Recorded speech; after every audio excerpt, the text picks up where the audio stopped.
მრავალსერიანმა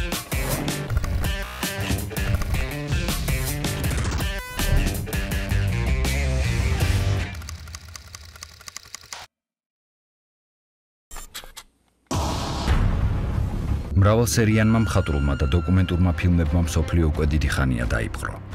ტელესერიალები პირობითად რამდენიმე მიმართულებად იყოფა. საპნის ოპერები, ტელენოველები, კლასიკური ტელესერიალები და მრავალსერიანი ტელეფილმები. ზოგადად, როდესაც სერიალის გვესმის სიტყვა სერიალი, რატომღაც წარმოგვიდგენია, რომ ეს აუცილებლად უნდა იყოს იაფფასიანი მელოდრამა. თუმცა დროთა განმავლობაში იმდენად განვითარდა ტელეინდუსტრია, რომ ხედავთ, როგორ ვითარდება ეს ბიზნესიც. ხედავთ, რომ ჰოლივუდის ვარსკვლავები, რომლებითაც მანამდე დამამცირებელი იყო სერიალებში მონაწილეობა და სერიალის მსახიობებს არც კი მიიჩნევდნენ თავიანთ კოლეგებად, ეს ვარსკვლავები თვითონ ხდებიან სერიალის მსახიობები, იგივე კეით უინსლეტი, ჯულიანა მური, ჯესიკა ლენგი და ასე შემდეგ. ხედავთ იმასაც, რომ ის მაღალი დონის რეჟისორები, ისეთები როგორებიც არიან მარტინ სკორსეზე, სტივენ სპილბერგი, 2016 წელს ველოდებით ვუდი ალენისგან ახალ სერიალს, ნელ-ნელა ინაცვლებენ კინოდან ტელევიზიაში. I've always loathed the necessity of sleep.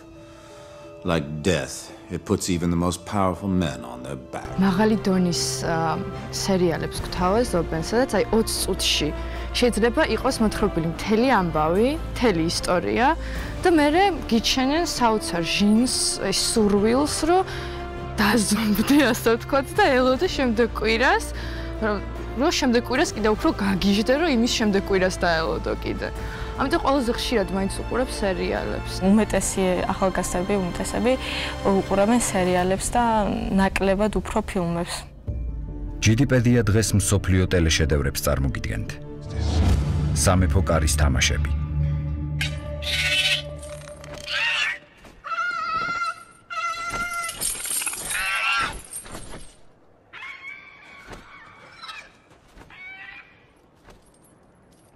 Dovageris!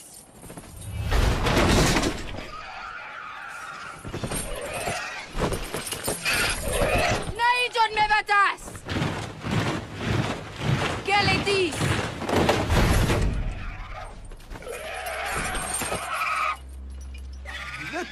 Il va trash par divito magis. Zadrizes buzdaris kos daor. Traji valere. Dovageri! Axiosentas, mentiosentas! Kiloni pilos luevale tolviosenetas! Inini odrigatas! Urnelue dolire prisotas! Aske! Sesena! Dracaris!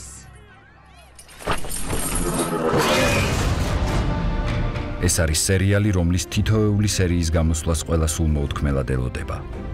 ჯორჯ რეიმონდ რიჩარდ მარტინის რომანების ციკლის, ყინულისა და ცეცხლის სიმღერის ეკრანიზაცია სტუდია HBO-მ განახორციელა.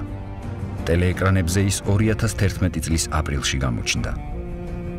სერიალის პოპულარობას ის ფაქტი ადასტურებს, რომ სხვადასხვა ფესტივალზე მას 115 ჯილდო აქვს აღებული, რაც აბსოლუტური რეკორდია.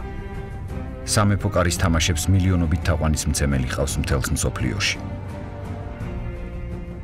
სერიალში არ ყავს, ასე ვთქვათ, თავარი გმირი, ნებისმიერი გმირი შეიძლება ნებისმიერ წამს მოკვდეს.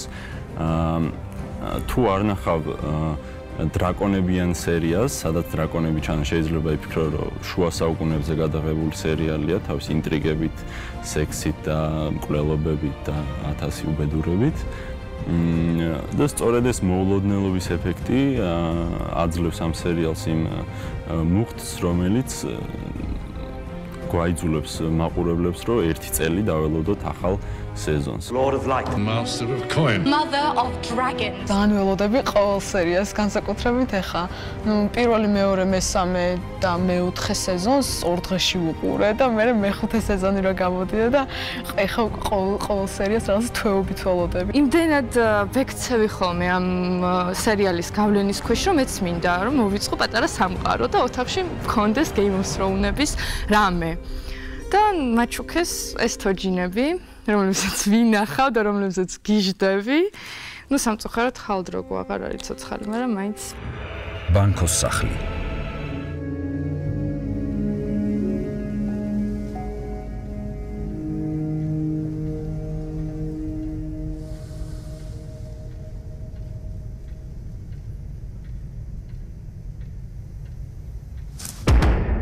ბანკოს სახლი ტელეინდუსტრიაში ერთ-ერთი საინტერესო მოვლენაა. რეჟისორ დევიდ ფინჩერის ამ ფილმმა ძალიან დიდ წარმატებას მიაღწია.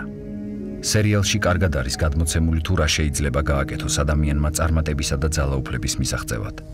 მთავარი როლის შემსრულებელი კევინ სპეისი კი დღეს სერიალების უკონკურენტო მსახიობია.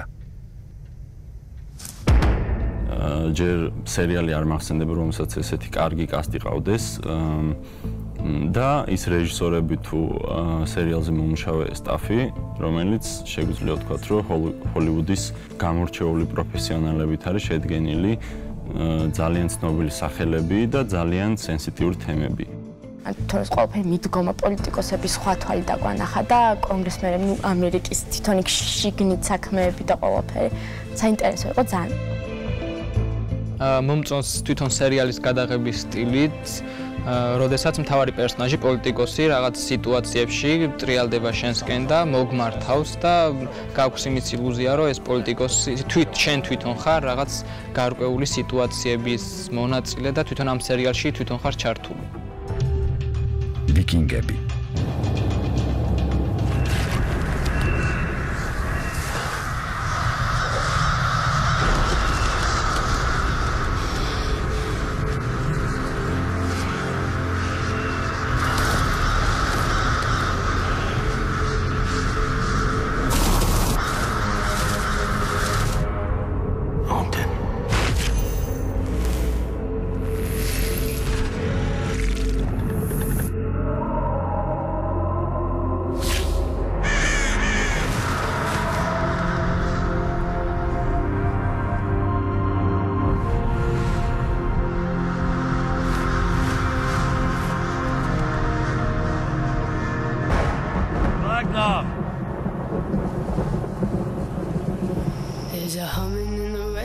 ისტორიული ფილმების მოყვარულების გული სერიალმა ვიკინგებმა დაიპყრო. სერიალი სკანდინაველ მეომრებზეა, რომელიც ნამდვილი ამბების მიხედვითაა გადაღებული. კოსტუმები, იარაღები, გემები. სასაუბრო ენაც კი რეალური ვიკინგების ეპოქაში გამოგზაურებთ. საინტერესოდ აქვს რეჟისორს გადაწყვეტილი რაღაც თემები, თუნდაც ურთიერთობა ამ რელიგიებს შორის დაპირისპირება, ახლის გაგების სურვილი. ანუ ვიკინგებში საყვარელი გმირი, ჩემთვის რატომღაც მაინც როლო არის. არ ვიცი ეს ვიზუალური ის არის რაღაც სიმპათია თუ ისეა. ნუ რატომღაც ჩემთვის ყველაზე საყვარელი როლო არის.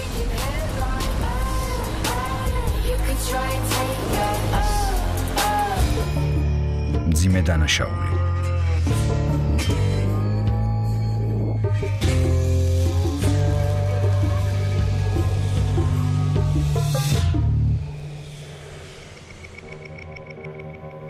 $2008 წელს გამოსული ფილმი Breaking Bad იგივე მძიმე დანაშაული სერიალებში კვლავ ლიდერობს. მაყურებელს ფილმში ყველაზე მეტად მთავარი პერსონაჟის, ქიმიის ლექტორის საოცარი ტრანსფორმაცია ხიბლავს. საკმარისია პირველი რამდენიმე სერიის ნახვა და ღამის თენება გარანტირებული გაქვთ. თქვენ Breaking Bad-ის ფანი ხდებით. ამ სერიალში კარგად არის ძალიან ნაჩვენები, როგორ შეიძლება ადამიანი ჩვეულებრივი მეოჯახე ქიმიის მასწავლებლიდან გახდეს აბსოლუტური მონსტრი. ანუ ყველაზე მეტად მასში ის მომწონს, რომ ყველა არის ანტიგმირი.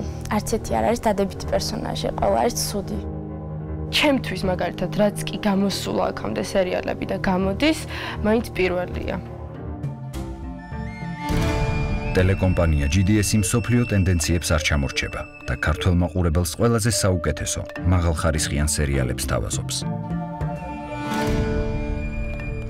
საქართველოში ისევე როგორც ყველგან პოპულარულია სერიალები, ტელესერიალები, იმიტომ რომ საერთოდ არის ლაპარაკი იმაზე, რომ ტელევიზიის ოქროს ხანა ბრუნდება, ტელევიზიის ოქროს ხანად როგორც წესი ამბობენ ხოლმე, რომ ეს არის 40-იანი, 60-იანი წლები, მაგრამ იმის გამო, რომ ჯერ BBC-მ და მერე უკვე სხვა ამერიკულმა სტუდიებმა და ტელევიზიებმა დაიწყეს ძალიან მაღალი ხარისხის ტელესერიალების წარმოება. ახლა არის ზუსტად იმაზე ლაპარაკი, რომ ტელევიზია არასოდეს არ ყოფილა ასეთი ძლიერი კინოწარმოებაში, იმიტომ რომ პრინციპში ეს სერიალები, რომლებიც ახლა ვლაპარაკობთ, ეს არ არის უბრალოდ და კლასიკური გაგებით ტელესერიალი, ხო? ეს არის პრინციპში მოკლემეტრაჟიანი ფილმები. და რა თქმა უნდა, ჩვენ ყველანაირად ვცდილობთ GDS-ზე, რომ ყველა ახალი ჰიტი, რაც იქნება ბაზარზე, მოხდეს ჩვენთან და ნახოს ჩვენმა მაყურებელმა საუკეთესო ქართული გახმოვანებით. მიუხედავად იმისა, რომ ძალიან ვამაყობთ შესყიდული პროდუქციით, კიდევ უფრო ვამაყობთ ჩვენი წარმოების სერიალებით.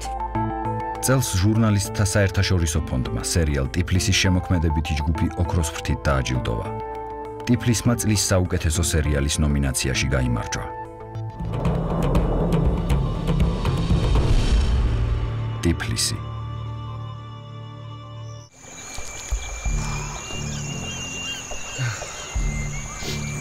ვინი ბოვა? იცით უფროსო. ბავშვებმა. შენ არ გეკითხებ. ო, სად არიან მე ეს ბავშვი?